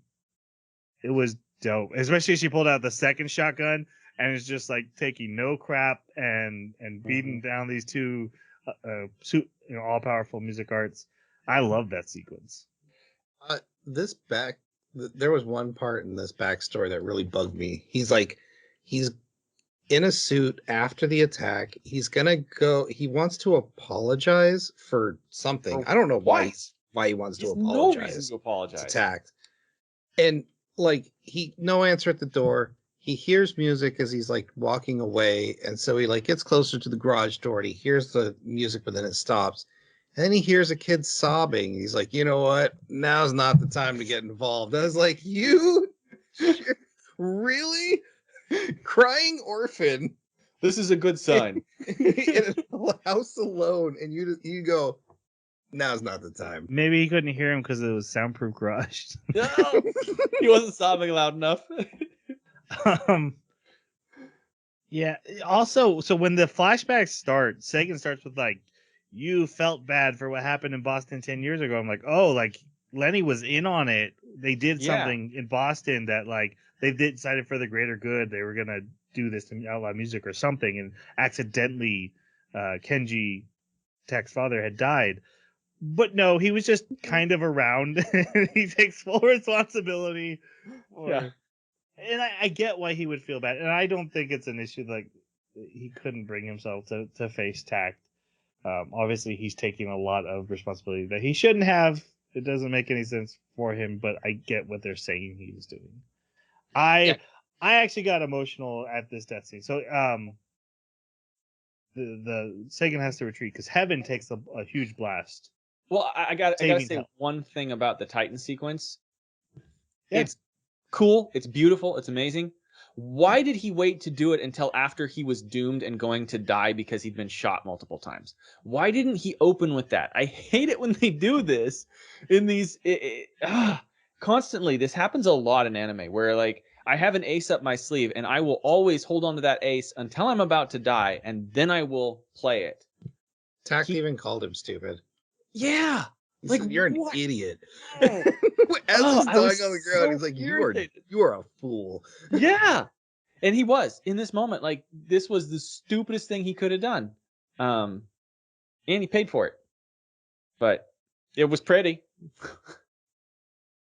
I guess I'm alone in saying I got emotional with the emotional beat of him dying. Yep. Okay. Yeah. It was so out of place. Didn't make sense how he got shot. Just It seemed like Out of like he's out of place in the battle from when he gets shot. Yeah, but out of place in the story wise, a mentor dying 2 episodes before the final battle is where the mentor always dies. right. What about subversion of expectations? How about- dare they just do the expectations? Then Titan needed to die too. Actually, I thought she was going to. I did too. I thought that's what the final thing was. Like that's why I couldn't use the final thing because then I will overuse Titan. Because she had a hole in her side. So what's out of place is that Titan survived, not the mentor dying. I'll give you that. Now, how the mentor died, totally. It's from a bullet. Didn't realize Lenny had teleportation abilities. But anyways. All right. Where are we? Oh yeah, Takt's like, hey, I'm writing a song. I'm gonna put this in the song. So okay. And he calls him his mentor. And okay, so this is the part that got me. When he sees Kenji, Takt's father, applauding him for what he's done and like welcomes him into the light. That's where the emotional hit me. Like, okay, that was an emotional beat that worked. You know what? Roll your eyes as much as you want. Jason, did that hurt? That looked like it hurt. I didn't know eyes could roll that hold hard. on. I think one of my eyes fell on the ground from rolling so hard. Gotta go pick it up. In a story about music and appreciating performances, and he gives his all in the final one, and the one guy he always looked up to appreciates what he did for music and his son. That has a resonance. Whatever. Fair enough. I just don't think it was earned the way it was told. The backstory should have been a little earlier. But yeah. All right. Moving on. Almost. Moving on. So, oh no. All right, go ahead. So for me, the only thing I want to mention is the music. The fact that you were talking about the writing of the song, and we came back to it and how he's going to include Lenny, right? And he's going to include. He also talks about including Destiny. And not too long from this point, he actually says, "Oh, I'm humming my song because I want you to hear it." The song starts out being about Cassette, and then he hits a block because why? She's not going to be able to hear it. So then the song changes because it's going to be for Destiny, but then it also includes Lenny, and then it finishes out with him and Destiny in their relationship.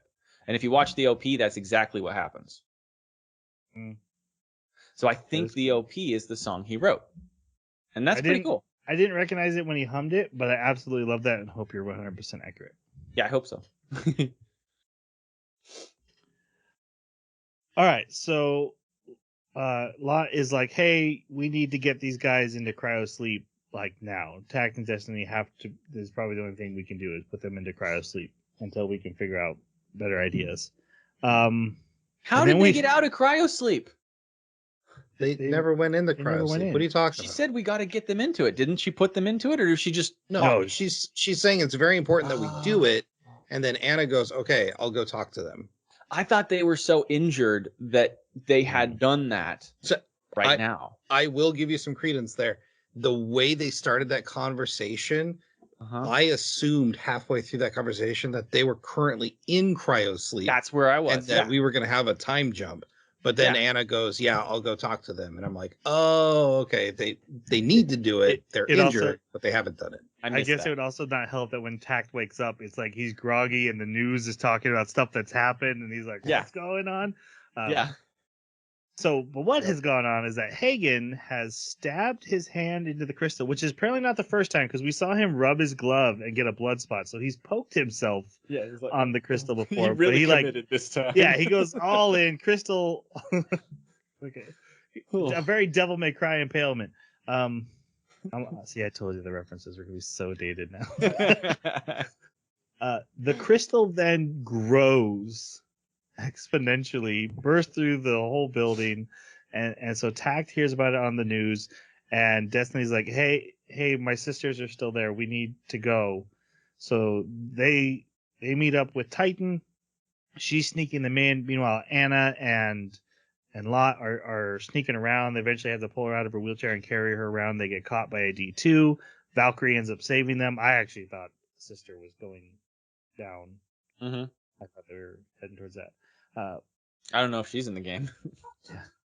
Takt and the others fight their way inside, and eventually they all meet up. And then Valkyrie's all upset, so Titan knocks her out. I loved that scene. It's so funny. I took a screenshot and sent it to you guys because, like, everybody else is standing there after the big fight, and they're discussing about what they're gonna do. And there's Valkyrie on the floor, knocked out in like the most horrible pose possible, like not flattering at all. Like that's a perfect screenshot of Valkyrie. That is her in a nutshell. Beautiful. It was humorous, but it was such dumb writing. We've got these super powerful beings. Sure, she's not the most powerful, but she is definitely a helping hand. But let's exclude her from the rest of the most important fight on the planet. Well, she's the only one that doesn't have a conductor, and so I figured she'd already spent herself. She's already spent. She still has that cool like shield bounce Captain America thing going on where she can take out multiples. So, well, if her mana's at 10 and that takes 30, then I don't think she can do it. I'm just saying, you don't throw away the weapons you need for war. Like that's true. That's true. I kind of agree with Jason there. But they did send away. Only kind of. He sent Titan away. So if it was really that desperate, why did they send Titan? They didn't send her away. Yeah, they sent her to care for the rest of them. So she had to leave. He's like, Titan, you get everyone out. And get everyone out. And then she goes, yeah, I'll come back to help once I get everyone safe. There's no way she'd make it back before they met Sagan, and she knew it. I have so many complaints just right around the corner. Let's go. Okay. So Takt and Destiny stay to do the final battle. Everyone else, you're out. You're out of the story. We don't have time for you to have your own cool battles. Bye. Yeah. Which is kind of what Jason said. Yeah. They go to the next room. Well, actually, Anna kisses Takt. We can't forget that. This is actually really important to the video game. Anna kisses Takt. Goodbye. Showing that she's a feeling. Go ahead and complain. It came out of left field because up to this point, it had never occurred to me that she had any interest in him whatsoever. You know, she had never made any overt signs. But after this, I started thinking about it, and I think it's totally justifiable because she's there as like, for what purpose? Why is this girl who's not related to him, not in any way family, what reason does she have to be at his house all this time while he's growing up? She stayed behind when her family moved to New York. And we don't see anyone else around the area that's like a relative or some other reason why she stayed behind. So why did her and her little sister stay behind and they both come over here and spend all this time with him? I think that she was always interested in him, but her little sister made a move first. And then all this crap happened and she has to deal with it. So Destiny shows up and Destiny then makes a move first. So she's getting blocked a couple of times. And so now, like, Nice. Hail Mary, going for the last one. We're all going to die soon. I got to at least express it, even if it's instinctual. I did like how she was like, I don't know why I just did that. Yeah. I think you're right, Jeremy, but I don't even think she's ever acknowledged how Yeah. much she actually cares about him. Mhm. But like I said, this is really important For the game. because hey, we need to make sure there's still romantic feelings here. So that was Anna's purpose the whole time. Yep. That was her Now truth. you know. All right. Okay. Now we go to the final battle where Destiny is making fun of Takt about the kiss as Yep. they're walking, and they literally argue until they reach bad guys. There's a bunch of D2 in the room, which don't end up mattering at all. Right. Yeah. And then Heaven and Hell are there. They pierce themselves with one of the tuning forks. Tuning fork laser, I guess. And then It's a they turn laser. into a puddle, and then that puddle turns into a new music cart who introduces herself as Orpheus. With a big And- purple crystal in its chest. Yeah, so I assume she's part D2 as well. Like she's a That was my assumption. It does seem that way. But also, like, Destiny's like, oh, good. It's no longer the two of them. 1v1 me. yeah. I am great at single opponent combat. They take her on, and she's Wolverine. He hit her, Yeah. she heals. So they're like, okay, we gotta do like one big blow. And I really appreciated the move they went for, where Takt actually attacks, because we haven't really mentioned Takt has superpowers, superhuman strength, because of his connection to Destiny. That's not normal. So he's able to get in a kick, which just gives enough time for Destiny to get a shot in and blow her half her away. And then Destiny's like, you go on, I'll face her alone. And she does. They have Why? this big fight, and she beats her. And I've never been so mad at anything in my life. Because when they were taught combat, it's about finding the harmony between the two people. And I was like, they're going to master and have the perfect team combo. And they were starting to work towards that. And then they separate and have individual. And like harmony didn't matter at all. There's Nope. no rhythm to the fights. There's no need to team up in the Yep. fights. None of it mattered. I was so mad. Like, are you kidding me? The final battle's 1v1 when it was always about how like them working together better and better. Yep. Oh my goodness. So, and the entire last couple scenes, I was just fantasizing about mid monologue of Sagan. Takt comes up with his baton and just shoves it through his neck while he's talking. And be like, you know what? I'm done with this. And then walks away. That would be the best. It would be very Takt too. Right? So what Yeah. actually happens, Sagan basically gives his worldview and an evil monologue. Also, we should mention he's like Helpless. in 5 crystals. Like 5 crystals have like pinned him up, and he's And just somehow still alive. yeah, he's like a butterfly on a cork board. He's just hanging there. He's like, hey, I'm doing great. I'm winning. Yeah. I wonder if in some ways like that's a like an alternative to a messianic impalement. Maybe. Like it just really doesn't capture that at all though, because it's very like he's on his belly. He's splayed out in such a way that's really just clumsy. It looks clumsy. And it's just weird. Takt walks in. He's like, hey, how's it going? You made it. I'm going to tell you my evil plan.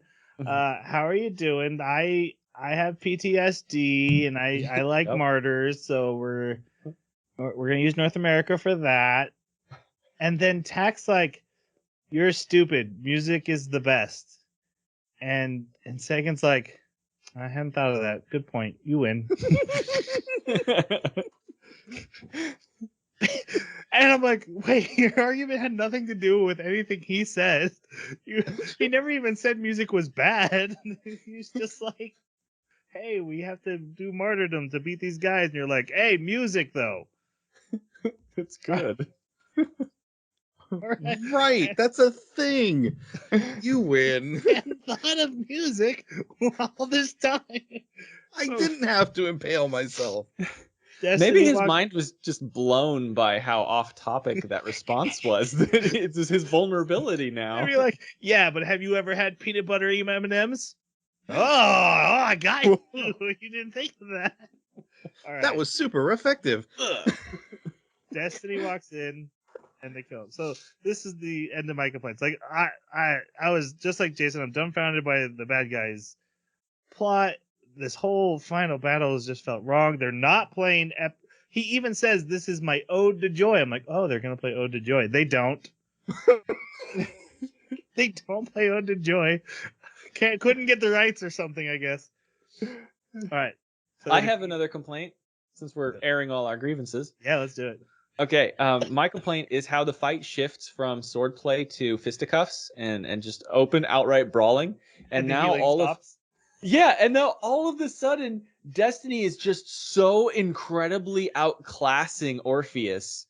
Like she just every hit is just having like these sonic booms and blasting chunks out of Orpheus. And like there's scenes where the two of them are hitting each other at the same time, and it just looks like Destiny's shaking off Orpheus's blows.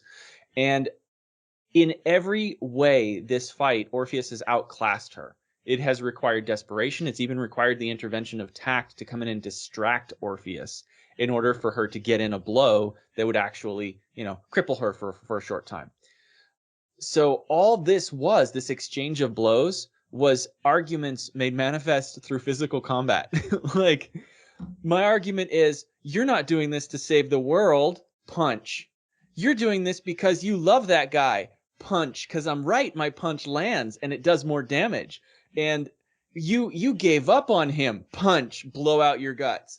Right? Like, the whole thing was just an argument, and the punching was just landing their points. And that just really bugged the heck out of me, because that broke the whole concept of power, how the two of them stacked up. Normally, I push against you here, but you're absolutely right. This fight ended because the anime was out of time. There was no reason for the fight to end. There's no reason why the punches suddenly stopped the healing.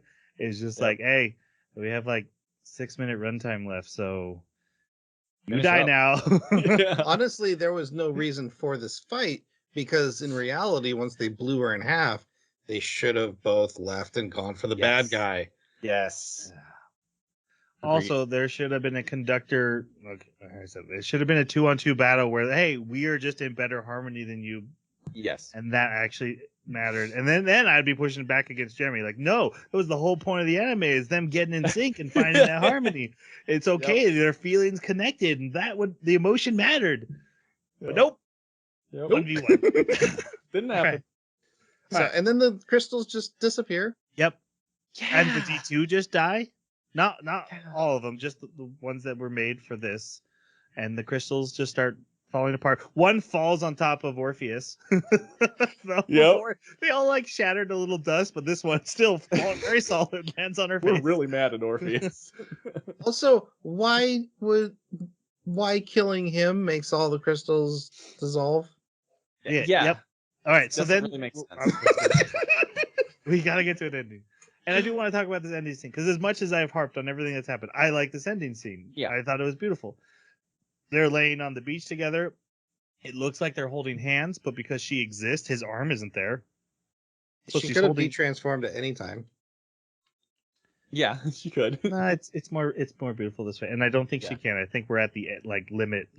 It's this or it's nothing. Oh yeah, detransform. Give him a little bit longer life energy. No, let's not do that. We got to wrap this up. Well, she's gonna do something much worse. He hums his song for her because she had wanted to hear it, and then And calls her an idiot. He says, "Yep." He calls her an idiot. He says they're gonna come rescue us, I'm sure. And then he falls asleep, clearly on the verge of death. She leans over and she kisses him, which I actually was really hoping. I was really hoping one of the things about the Anna kiss is that it would teach Destiny about kissing, Yeah. and then she'd be like, "Oh, I want to do that too because I also care about him." And that happened. So she kisses him, and then she says, "I love you," and then she disappears into flower petals, and then we see Lot and emergency services finding him. They got to get him into cryosleep immediately. Now he is in cryosleep. And then we jump to December. I think this was all happening in September. So it's like 3 months later. And when she disappears, there's a pendant left in his hand. Yep, that's right. And there's a scene of them standing together and her handing him the pendant too, like in his But mind. Colette handing him the pendant, not her. She didn't have the red makeup around her eyes. That's true. You're right.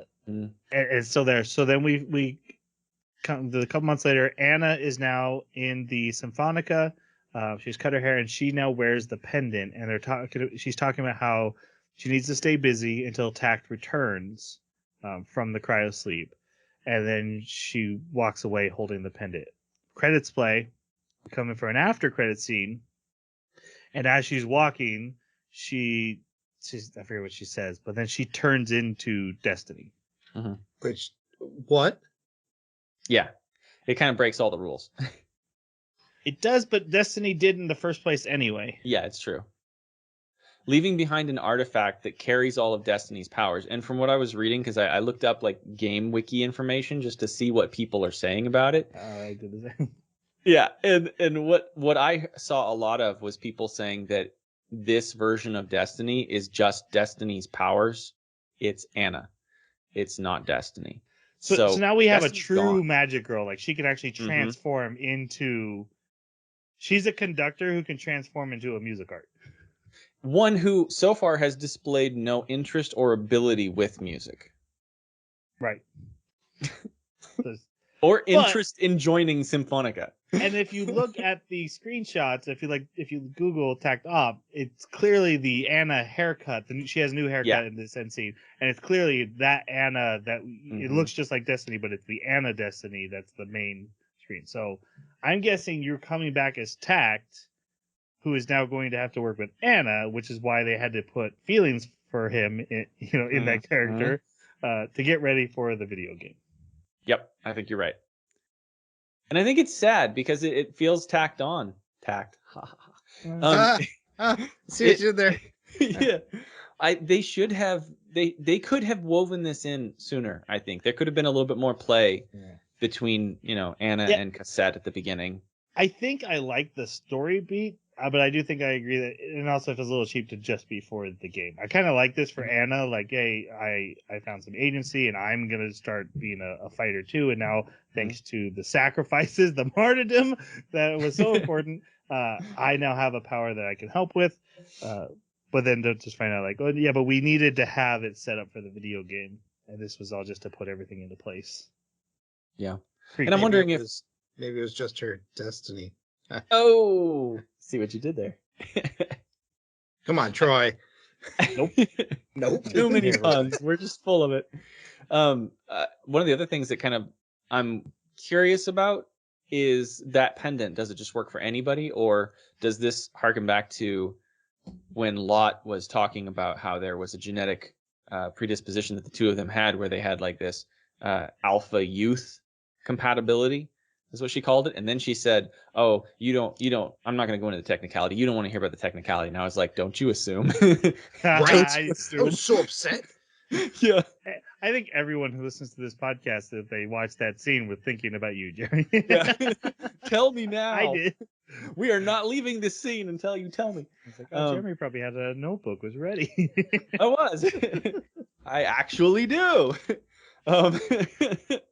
And so I kind of wonder if the pendant's usability is solely because she shares genes with her, and so it'd be either her or Lot that might be able to do this. But I don't know. I'm just spitballing. So yeah, I had the thought like this breaks the rules, but then again, my second thought was, well, Destiny broke all the rules they knew anyway, so Mhm.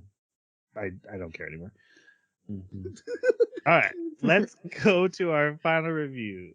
Jason, what do you give Takt Up Destiny? It's a beautiful anime with some interesting characters that has a really messy story and some really not great villains. Or at least the first villain they did not do good service to, and the second one just was dumb. Anyways, um, there's some good and not great. I Yeah, it's just aggressively mediocre. It's a 3 for me. I really like that. Aggressively mediocre.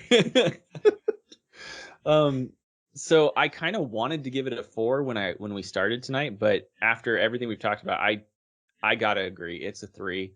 I really like rocks and I like music and I like AI. So if you give me one or two of those things, it's gonna be hard to push me down to like a 2 or a 3. But there are just so many holes in this. I got to give it a 3.